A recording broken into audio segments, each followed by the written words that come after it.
É isso, porque esta portização do Sporting não tem nada a ver, porque o Futebol Clube do Porto ainda agora mais um jogo.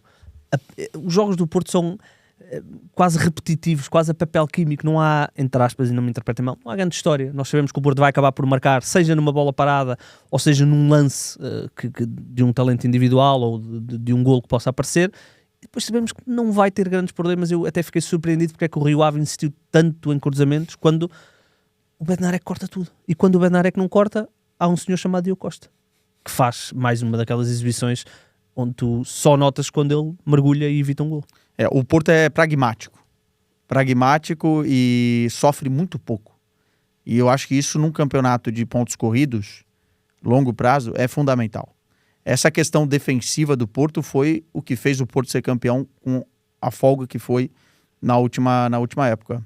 O Porto não chegou em janeiro, acho, com 4 gols sofridos. Qualquer coisa assim, sim. Não é normal. Não é normal.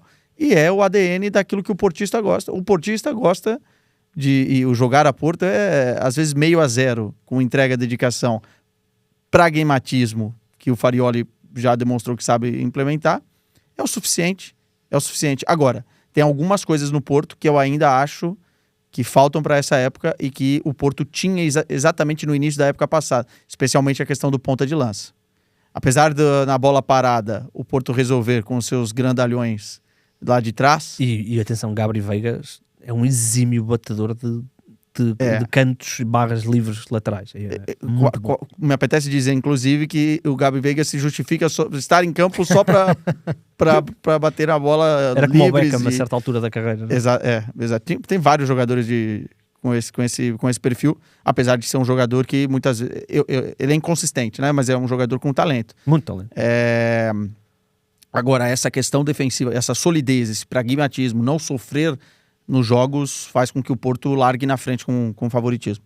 E é o não sofrer golos e tu não vês a equipa sofrer no jogo. Víamos o Sporting contra o Vitória e víamos uma equipa em claro sofrimento. Uhum.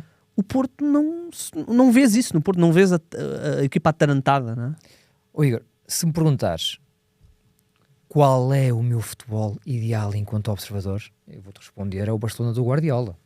Portanto, eu gosto daquele futebol. Agora, nós, quando estamos nesta profissão, temos que perceber que há um treinador que tem as suas convicções e que tem de ter a capacidade de passá-las ao seu plantel. E o Farioli faz isto com uma forma exemplar. Nós passamos um dia com o Farioli no final da temporada.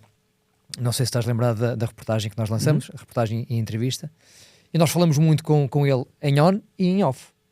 E eu, depois daquele dia, eu cheguei aqui à redação com a convicção máxima que se o Farioli ficar no Porto e o plantel não for muito alterado, o Porto é o mais forte candidato a ser novamente campeão.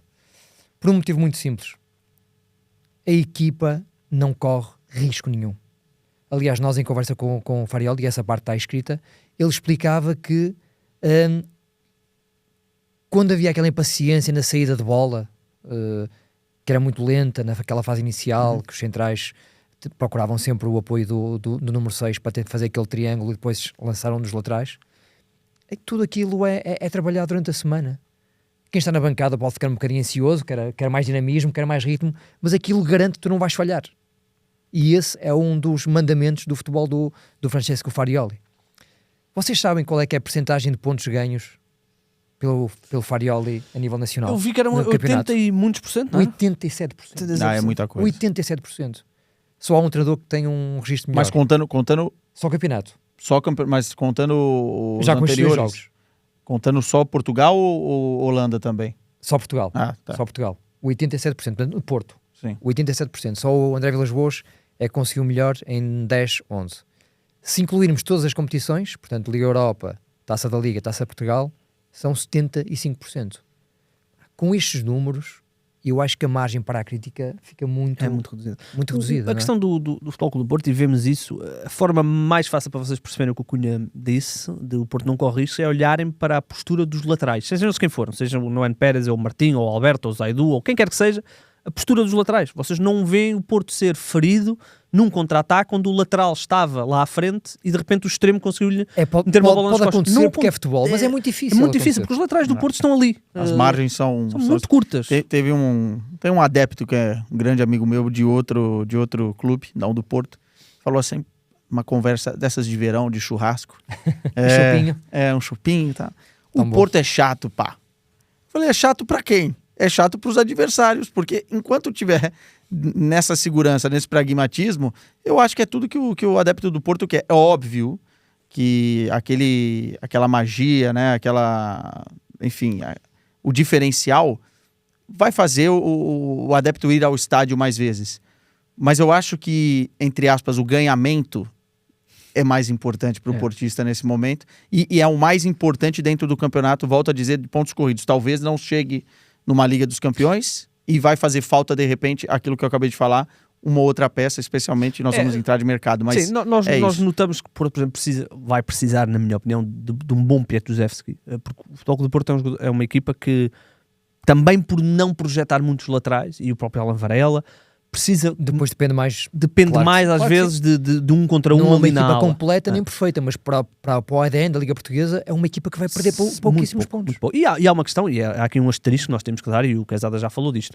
O Porto está há 6 meses sem o seu ponta de lança, estamos a falar de um jogador que lhes vai garantir pontos, vai-lhes garantir golos. É verdade, podemos aqui falar que não se associa bem e vamos ver como é que ele volta, porque é uma lesão grave, mas... Eu acho até que se tem falado muito pouco sobre isso. A forma como o Porto sobreviveu ano passado, sem o Samu e o Luke de Jong, que foi praticamente a época inteira, é um jogador que ia fazer muita diferença. Uma pena. Até para a gestão do Campeonato da Europa. A forma como o Porto sobreviveu a essas ausências foi heroica. O Porto faz 3 meses, com todo o respeito, por um insuficiente Mofi, que já foi bom jogador. Agora... E Denis Gul. E o Denis Gul, que é... Acho que nenhum de nós sabe onde é que o que é que ele pode vir a ser. Nesta altura não tem condições para ser titular do Porto a época inteira. Não, já disse que a música do Denis Gul, já disse que inclusive é melhor que o Denis Gul jogando. Vemos um Porto muito, muito estável. E quando joga Pablo Rosário, a facilidade que o Porto tem em defender com 5 jogadores. Não tem problema nenhum com isso.